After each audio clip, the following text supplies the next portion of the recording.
নিহত তৃণমূল কাউন্সিলরের স্মরণ সভায় এক মঞ্চে শাসক বিরোধী। কয়েক মিনিটের জন্য রাজনৈতিক দ্বন্দ্ব ভুলে গিয়ে দোলা সরকারকে স্মরণ করল শাসক বিরোধী নেতা নেত্রী এবং মন্ত্রীরা।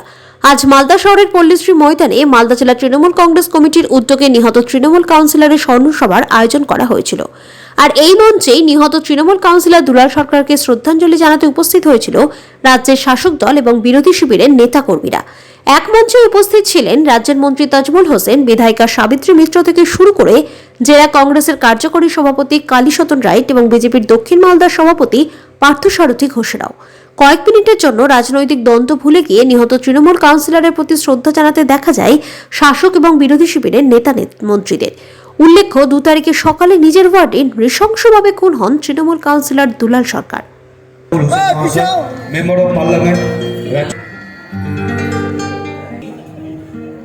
চেয়ারম্যান ওলমা, member bar council of West Bengal Asit Bose, সভাধিপতি পার্থ ঘোষ, ভারতীয় জনতা স্ত্রী, আমাদের প্রত্যেকের প্রিয় নেতৃত্ব যারা এসছেন তারা মঞ্চে চলে আসুন। মাদারের ব্লক সভাপতি যারা এসছেন, শ্রদ্ধা নিবেদন সভাপতি মঞ্চে চলে আসুন। সমীয় আছে, আমি আজকে এখানে বসে সেই কথাই হঠাৎ মনে হলো, আমাদের এই সমস্ত সবাই মিলে সকলের এই পরিপূর্ণতার মধ্যেই বাবলাও আমাদের মধ্যেই আছে।